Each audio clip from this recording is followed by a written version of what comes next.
In Matthew 9:37, Jesus said, "The harvest is great, but the workers are few."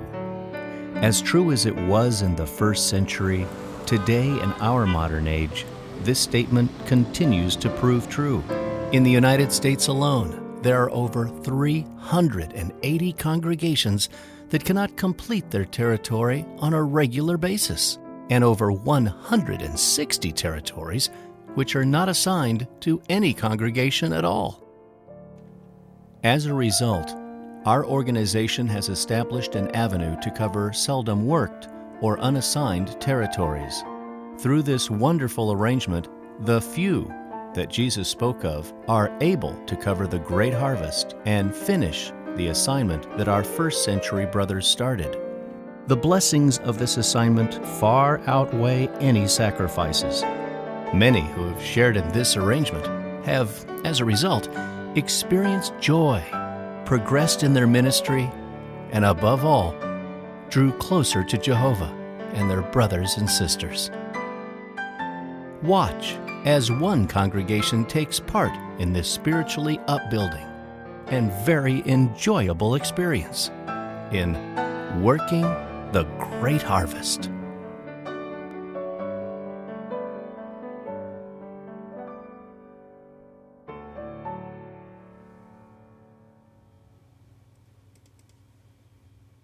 Understandably, this type of assignment may sound overwhelming at first. But suppose you got enough willpower to start your own group. What would you need to do? If you want to take the lead, you would have to have the meeting, get everything together. A captain is just basically going to be the go-between through the branch, the congregation, and everybody else, the congregation that we will be assisting, and everyone at the home congregation. They'll make all the accommodations. They will do all the leg work. So if you are good with leg work or you don't mind doing leg work, it shouldn't be a problem at all. Once you receive the letter from the branch, it's very detailed information on how you go about handling specific parts as the captain. In fact, the captain will have to send a report at the end of the trip to the branch. How many hours, how many publications, and these type of things. Shortly thereafter, an announcement is made at the next meeting. And on a special note, as some of you may already know, our congregation is planning to go on unassigned territory. And all of you that are interested, we're going to have a short meeting in the back room about 15 minutes after tonight's meeting. Also, the cleaning for tonight. But how many days is the assignment? Is it really far? And how do you prepare for it? All these questions can be answered at these brief meetings. Well, we'd like to welcome all of you to our first meeting for Seldom Worked Territory. We realize that many of you have questions and are not sure what to expect. But first, before you ask any questions, I'd like to find out a few things. How many of you would like to... If you attend these meetings, does it mean you're automatically committed to the trip? Well, many publishers may feel that going to these meetings means that they're locked in, they can't really back out, but that's not true at all. Basically, the purpose of these meetings is to get information about the assignment and get answers to any of the questions that a person may have about the assignment. Okay, Sister Baptist? How big is the territory, sir? Well, there's about a 2-hour drive from one end of the territory to the other end of the territory, but we're mainly going to focus on the area that's closest to the Kingdom Hall. What's on the agenda for the first meeting? In the beginning, at our very first meeting, when we sit down, we determine where we want to go based on the list. Then we determine how far we would like to go, and it gives us an opportunity to pick 3 places, our first, second, and third choice. And that determines how far we want to go. And so whatever we as a group decide to do, then the captain will fill that out, and then we submit it. But the branch will determine out of those 3 that we've chose which one is available, because it could be that another congregation submitted the same area and that is not available. So they will determine which, how far, not necessarily how far we go, but where we go. Finally, the day came to make the drive out to the assigned territory. Some joined the group from a nearby congregation. Some flew in all the way from California. But everyone is excited for the long trip ahead. They make sure everything is packed, hoping that nothing is forgotten. The trip that we took there to, it was a small town in South Carolina. It was close to Clemson. Clemson University was the big thing there, so we actually stayed there in Clemson. It was approximately maybe about 500, maybe 600 miles, and it took us anywhere from maybe 9.5 to 10 hours, depending upon how fast we drove or what was going on in the car. Each time we take these trips, it's an opportunity for us to talk as families. This particular time, we had an opportunity to have someone trail us, and so we stopped at a few places and we got food. So it was a very nice, pleasant trip up. We look forward to doing it. Some decided to drive by themselves. Others followed each other. Nevertheless, after an exciting 9-hour drive from St. Petersburg, Florida, to a little town called Liberty near Clemson, South Carolina, all the publishers met together at one central location, the hotel.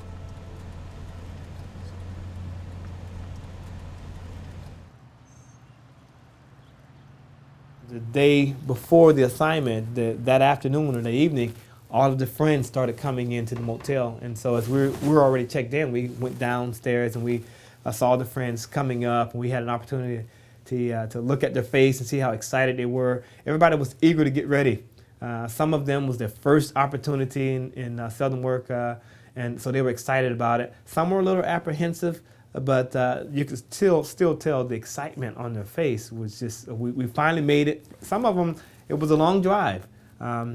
They were cramped in a car, packed in like sardines, so to speak, but they were happy to get out and stretch and just, perhaps get a shower or something to eat. So it was nice to see everyone get there on time, ready for the assignment. The first day was no different from any other day.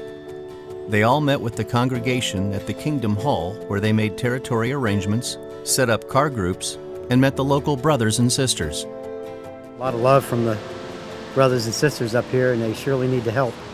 Working in car groups for a long period of time, you get to know the friends really fast. Like usually back home, you're in the car for about maybe a couple minutes, and then you're out in the territory, talking to people. So you have probably like maybe 10 minutes worth of conversation with that brother and sister. But here, it's, you get to have long conversations, as well as, going door to door, but you really get to know the person more. It was fun associating with the other congregations and working with our brothers and sisters and seeing how people react in the ministry. What was the ministry like? She has a rash! She has a rash!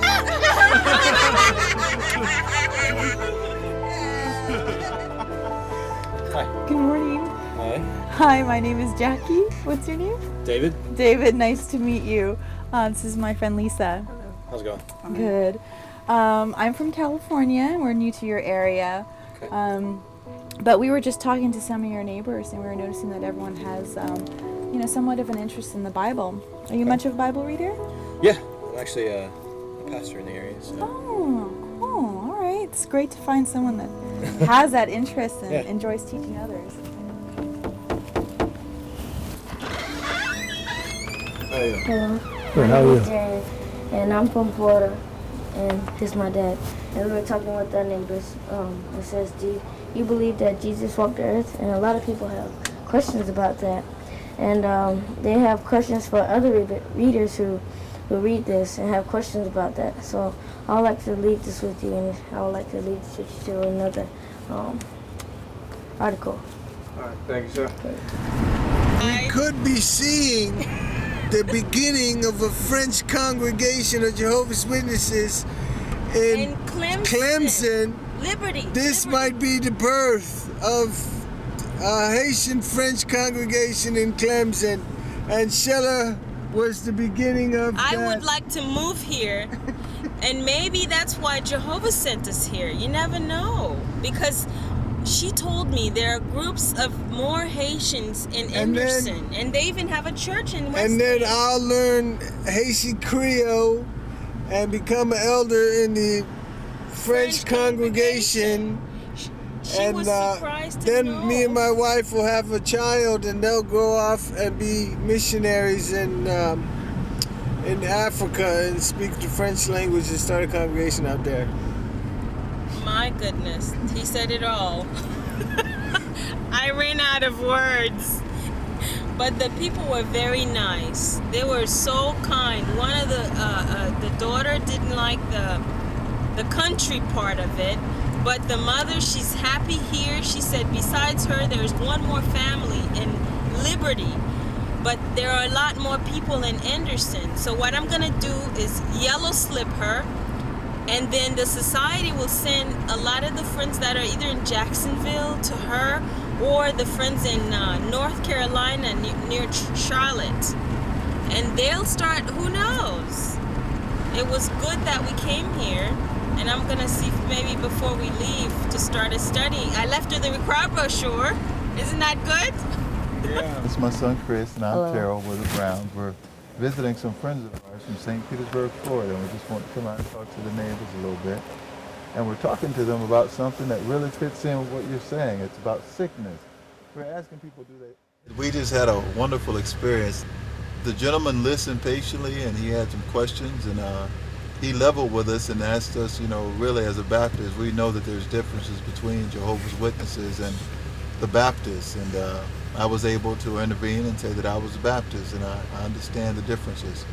And one of the differences was that we believe that 144,000, according to the Bible, go to heaven, whereas he believes that all go to heaven. Got to share some scriptures with him. He listened, and the way that it ended was that he said that Jehovah's Witnesses are always welcome to his house. He apologized for all of the Baptists in South Carolina. He thinks that they don't treat people, particularly Jehovah's Witnesses, well. He even told us an experience that happened here in South Carolina where witness left a brochure with one of the Baptists in his congregation, and right in front of the witnesses, they took fire and burned the brochure up right in his face and threw it down and said, "We're Baptists." He said that he believed that that type of attitude has given a bad reputation to the Baptists. And you know, we told him we recognize that there's good people in the Baptist faith. That's why we're talking to them.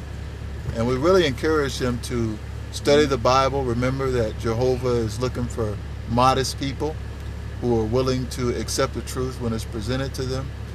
And if they do that, then we know that one day we'll all end up in the same organization. After working hard in the territory, meeting the local people, and even starting some Bible studies on the first day, the time finally came to get a break for lunch.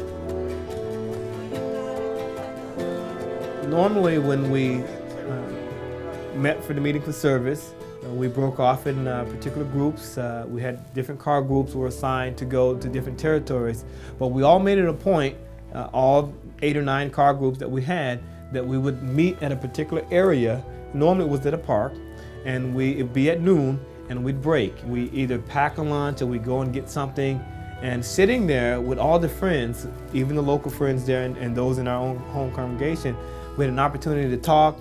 It's amazing that you travel so far away just to work with some of the friends, and you are right here in your home congregation and don't get an opportunity to do that.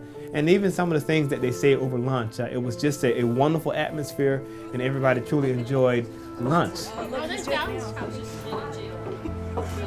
yeah, he's unbelievable. Oh! I dare you to wear it on service. Well, since for me, it's not my first time. I've been other assigned territory, but also though, it's not the same. It's every time is different. Last time I was in assigned territory, it was rolling fields of corn, and it was a whole different scene. But one thing that's the same is the love. And if you've never been to Bethel, that's one thing that unassigned territory will give you that you would also get from Bethel, is brothers from no matter where they are, is they all have the same genuine kind of love. And it is so refreshing. And it's something that, I mean, for your own health, spiritual health, you might want to make it a mandatory thing for you and your family to do.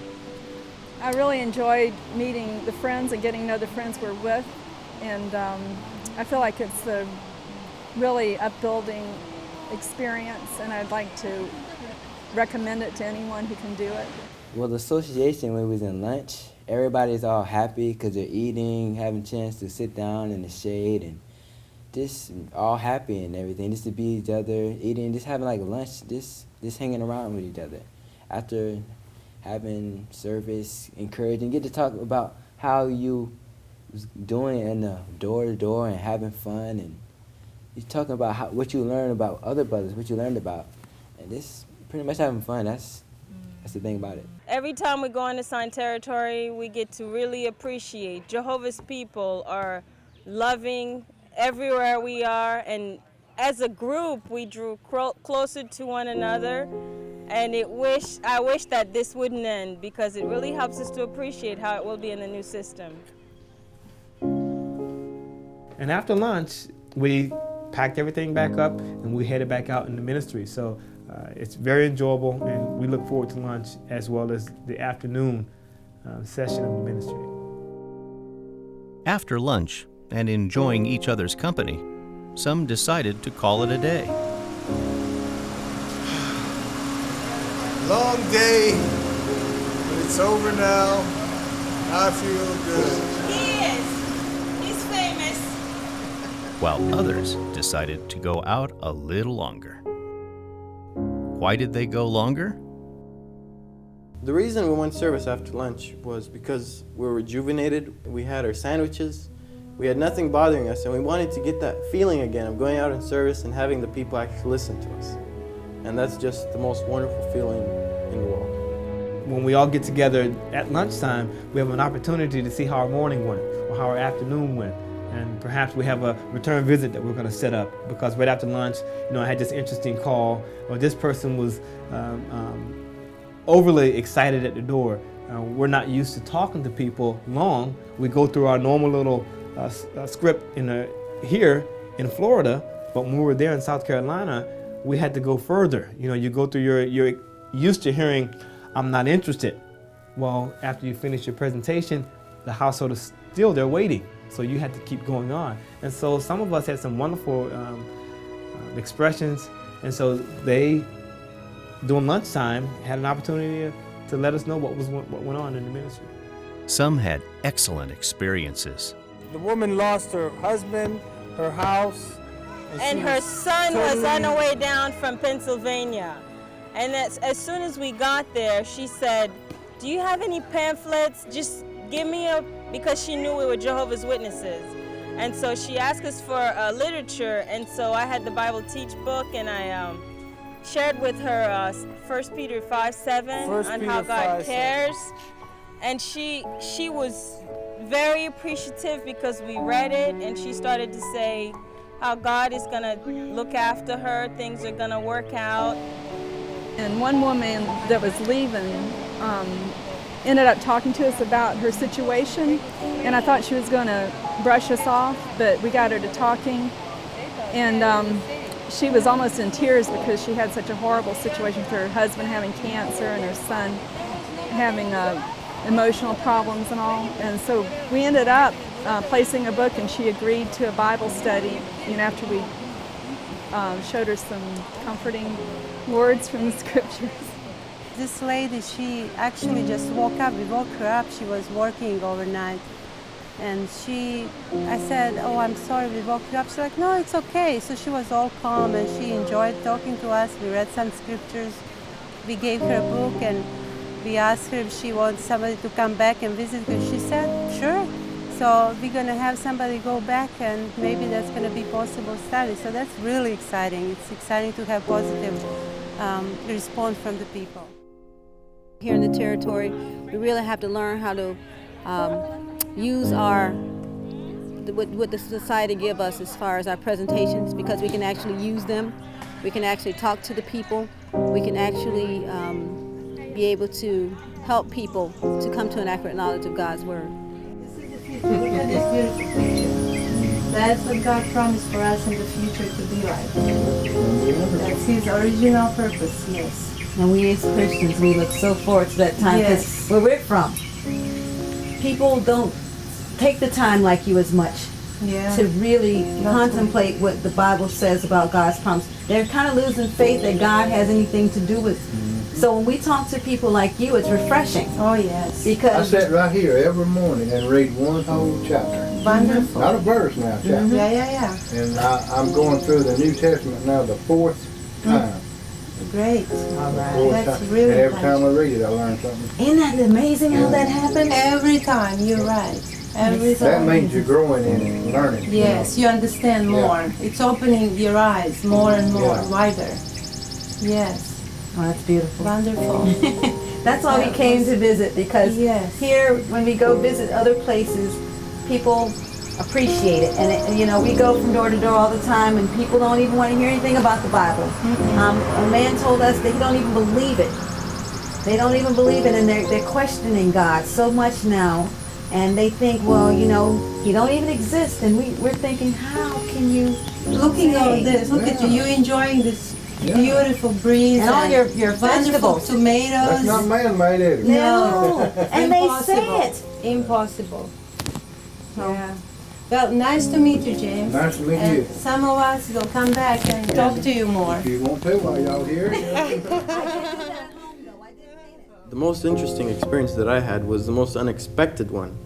It was, I found a Bosnian at the door. Me and DJ were in service together, and he came out, and I noticed he had an accent. And I asked him which country he was from, and he said he was Bosnian. Me, I go to the Serbo-Croatian congregation, and being from that country, I had the opportunity to speak with this man on our home language, and this man was just wowed, okay? He was amazed that somebody in a suit comes to his door and spoke his language. And you gotta remember, this is in the deep forest of South Carolina. And it was just, we didn't expect to find anybody that spoke the language, so we didn't bring any literature. But the man spoke English, he understood it, he accepted, and he wanted to be called back on, so we gave the return visit to the brothers. But of course, they ran into those who weren't so interested. Because he based his on tradition, and he tried to dress it up by saying, well, I mean, from the Pope or the Majesty, whatever straight it was. Yeah. I tell you. And he's, of course, very respecting of Mary. Of course, Mary is not imperfect. She was a perfect woman. Yeah, but I said no. That was also another point of discussion. But that would have took a whole week, I guess. we'll leave that for the friends who are calling on him. How can we do that? How can we Because hate you don't believe in the Trinity. A Christian believes in the Trinity. I can't hate you. I can't talk to you about it right now, but no, I probably not. Well, the Bible says that there will. Yeah, I can't talk to you right now. Thank you for coming. No. Overall, though, the long conversations at the doors, the Bible studies started, the beautiful scenery, the animals they don't get to see every day, well, let's just say it was quite different from what they were used to.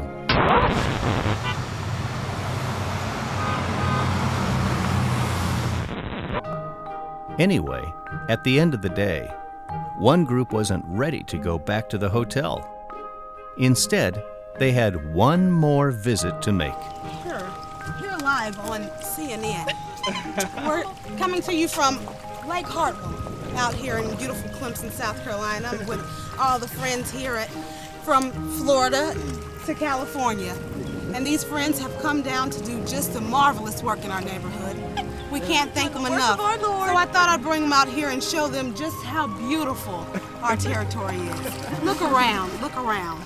And I'm cut. Okay, the camera's off. Go.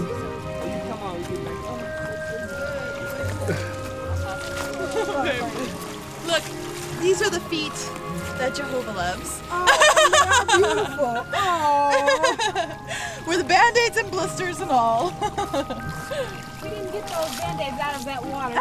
Hey, I don't think you're wet enough. Why don't you go back in? Finally, they arrive at the hotel. Well, we have been out in service for 12 hours. The reason I have no shoes on is because they made me go to this lake. They made me get this twisted their arms. So far, a good day? Very good day. We look forward to tomorrow. We did about 6 hours today. Now that they're at the hotel, it's a whole different type of fun.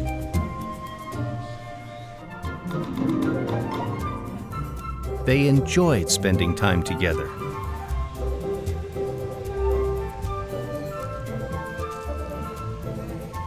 The benefit of everybody being in the same location made it convenient for us to reconvene in the evening and to really talk about our whole day, plan the next day. This particular hotel that we stayed at, they had like a little brunch at, I believe it was 6:30 or 7 o'clock. So we would all come down and get a little bite and we talk. If you're gonna go on unassigned territory, it's a wonderful thing for everybody to stay together because you get an opportunity to encourage one another because some may not have good experiences and some may have wonderful experiences. And when you reconvene in the hotel, it's encouraging for all of us and see the enjoyment that we're deriving from the trip.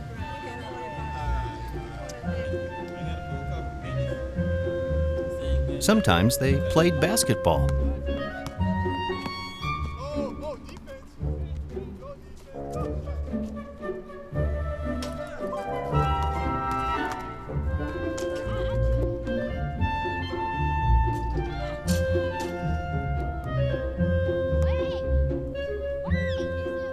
Sometimes they swam in the pool.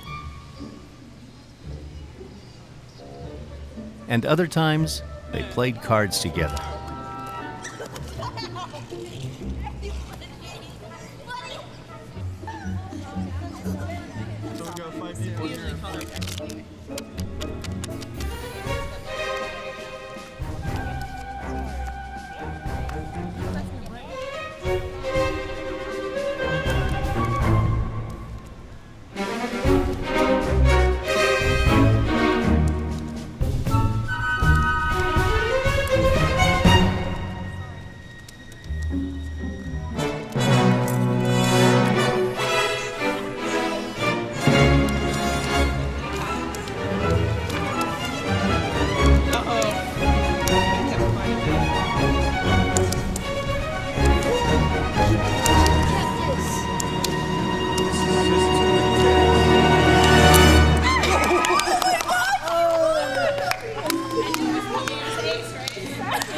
So, how do you feel? Is this is your first time playing spoon? First time a woman. Yes. I'm representing. Yes, I'm the husband of Shella Moritz. Yes, I am very proud of her. She's grabbed the spoons throughout the whole competition, and I'm 100% behind her as her husband. We're going to take the spoon with us. Is this a Nike ring? Is that what made you? It's enjoyable. It's not only you have an opportunity to be out in the ministry and have fun and have a good time, but at some of your downtime, you have an opportunity to do that as well. After a full day of activity, they were about ready to get some rest.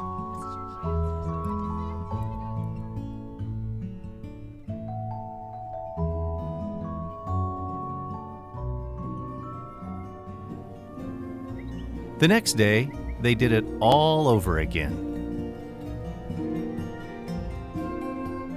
Except each day brought its own joyful experiences.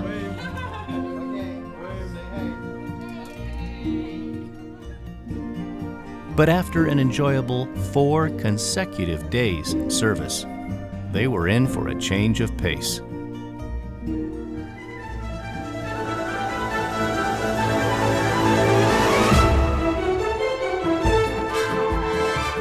The presiding overseer's wife, Sister Hardy, As our trip was getting to the end, she wanted to show us some waterfalls and some caves and things like this.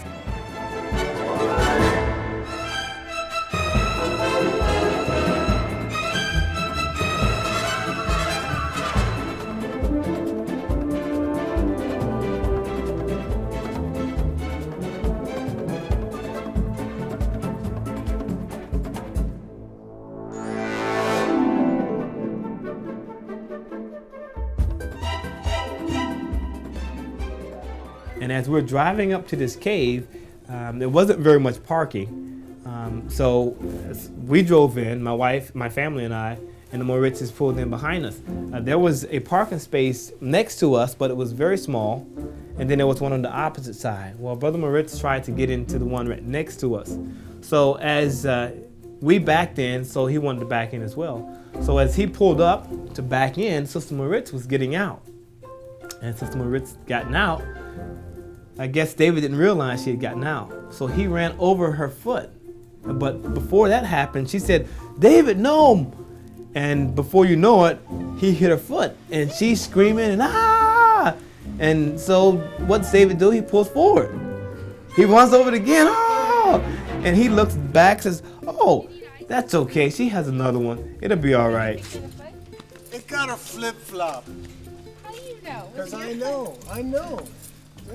Her foot would have been like a pancake. Yeah, whatever. Talking about being married for 10 years. 10 years of bliss.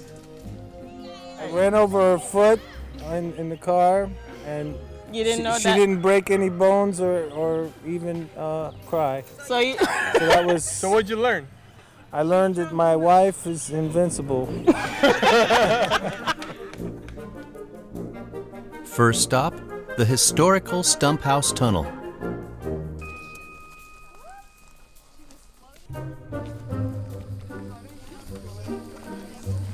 I'm not a bit out of breath. Let me show you my mosquito bites.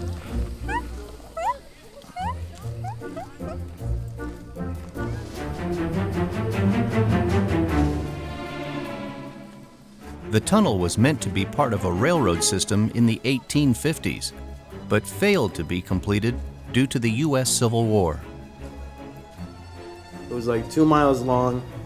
You wouldn't imagine seeing a cave this big, this dark. We couldn't see 2 feet in front of us. It was an amazing experience.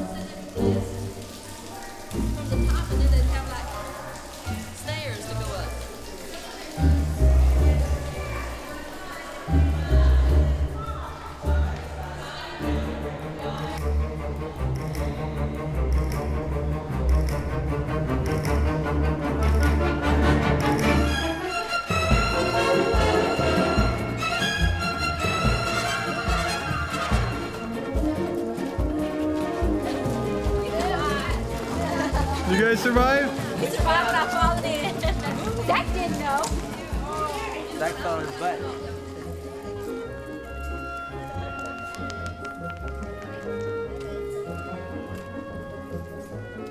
Oh, it was wonderful. It was really something. But they never finished that railroad. I That was a know. railroad. Tunnel Mm-hmm. was the bomb. That's supposed to be. That's how they blew it up. It was off the his out. You'll never see another place like that very soon. That's it. You know? Normally when they start something, man try to finish it, but here's another example of what man gets started and they just don't finish it. It was a good idea. It didn't happen. But ideas from Jehovah always happen. Mm-hmm. Carry through. One day we may just be using that tunnel for something.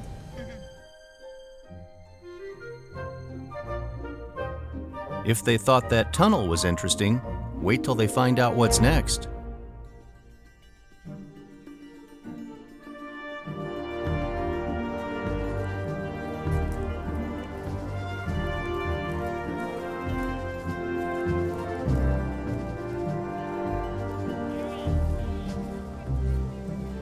They were just amazed to realize how much beauty this congregation had in its territory. Not just the beautiful green mountains and hills, the biggest treat of all were the waterfalls.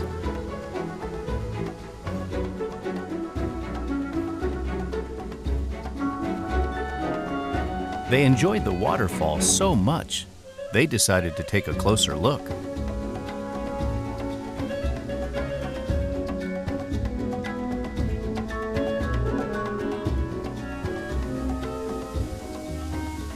When they got there, some just couldn't hold themselves back. So they jumped right in.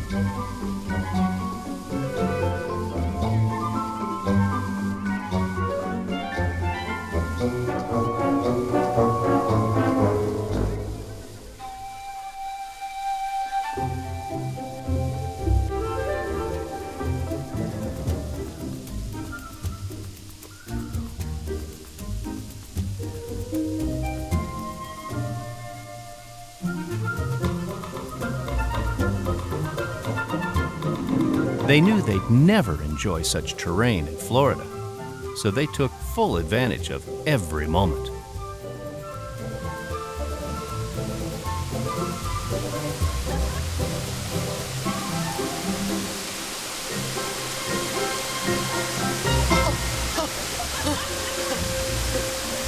You see that waterfall? I took a picture in there and then I got stuck.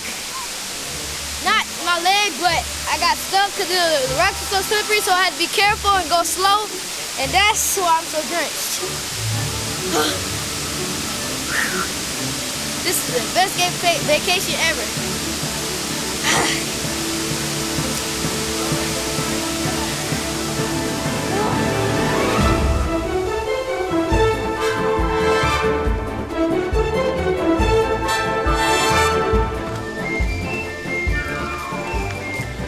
Yeah, she's washing her feet and you're drinking.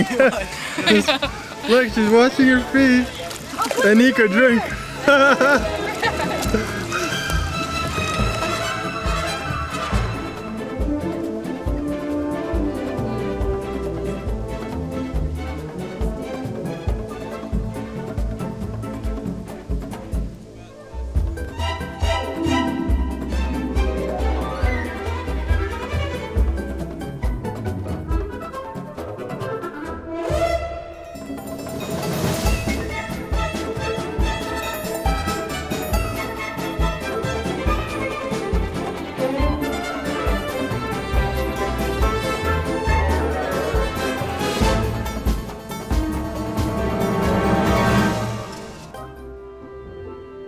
Then, they went to see an even bigger waterfall.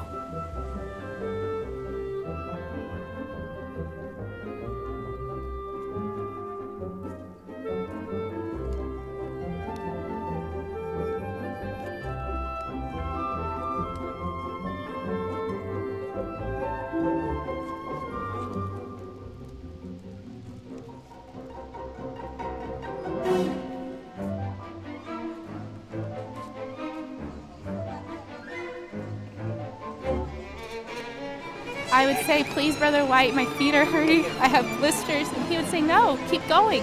You haven't placed your quota of quotes. He was a real hard taskmaster, but we finally got Sister Harding. It's a local sister, and we talked to her. We said, please save us from this brother. And so she arranged for us to come to this beautiful waterfall, as you see. Oh, there's a water background here. Brother White said I couldn't look at it. And she wouldn't let us come unless we promised not to throw him over.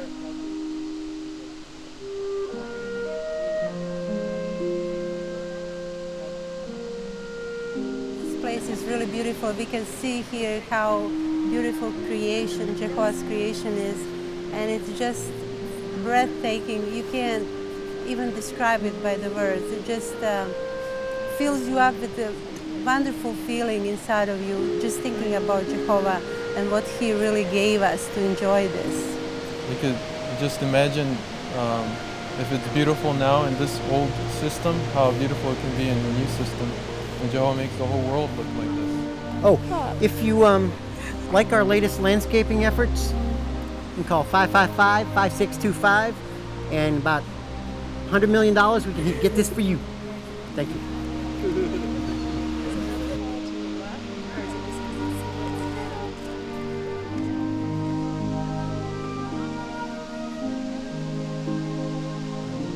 doing seldom worked territory was beyond enjoyable, not only because of the ministry and not because of the beautiful scenery, but it was something else that they only realized towards the end. Many in our congregation has been in seldom worked territory before, and they've shared the joys with us. And up until now, we really couldn't fully relate to it. But now we see it, and we know the joy that our brothers and sisters have had in working seldom worked territory. So we're going to take that joy first back to our book study and get them so excited that at least 50% of our book study is going to join us next year. And we hope that that can rub off on the rest of the congregation, and they'll be interested in doing seldom worked territory as well. Here it's a more relaxed setting, and so I go home and I really want to talk to everyone about Jehovah's Word. You get to know yourself because you hear things, that's what you are. You're that kind of person. And if somebody that knew you said that, you wouldn't think twice about it. But if somebody that doesn't know you says it, you're like, oh man, I talked too much at the door, whoops. Just like I'm talking too much right now. It does make you feel very close to Jehovah's organization and like a foretaste of what it's going to be like in the new system of things. Knowing that this work is supported by Jehovah and He's directing it through His organization and His Holy Spirit, and us coming down here and hearing brothers that are local being surprised how we're getting all these good experiences, and they're surprised about it, but we know that we're getting these good experiences because Jehovah is behind it, and He knows we made a special effort to come up here, and so He's blessing our effort with Bible studies and many wonderful experiences. I benefited so much. I felt so big coming back to St. Pete, like I can take on any door now because I had the experience. I came back to St. Petersburg from Liberty much more freer at the door. Now, talking at the door is really no big deal at all after having conversations with people. Because when people listen to you, like they do in rural areas like Liberty, South Carolina, it makes you more willing to talk and to make effort to know what you're going to say and how to present a certain magazine or a book. So basically it just made me more freer, and it was just a wonderful experience.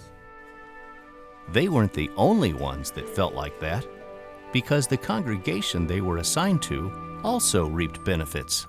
And we've certainly enjoyed having you brothers and sisters from the St. Pete area to work with us. It was a joy to get to know more of our brothers and sisters. It's so encouraging having the brothers come to help us work our territory, because it helps us to appreciate more that this is a worldwide brotherhood and that we're all engaged in the same thing. We're all working toward the same goal, and it's wonderful to get to meet some of our other brothers and sisters. Over the years, the more of these groups that come and visit us, the more of a boost it is to the congregation to, as I said, get out and support them.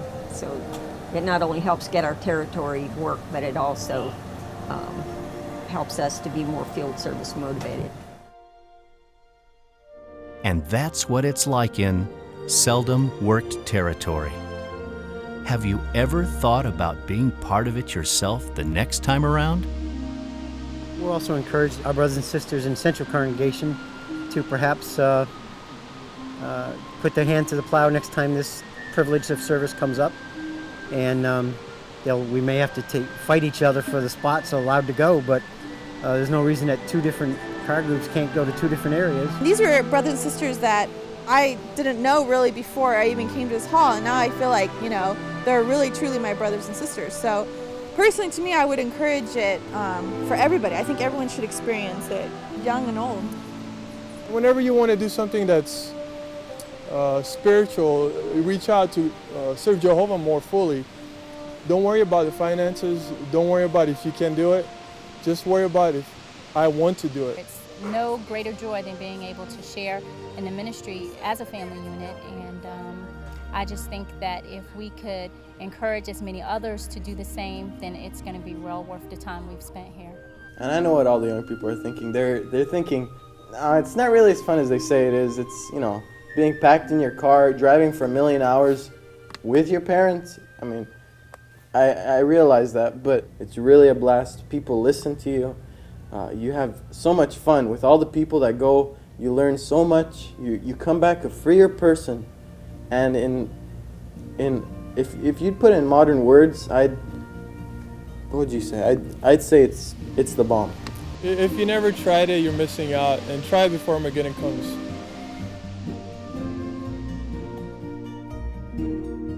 Psalms 34:8 says, "Taste and see that Jehovah is good." If you're a baptized publisher and really want to taste and see Jehovah's goodness, don't hesitate to join the next group that goes, or even start a group of your own. Then you will really understand what it's like working the great harvest.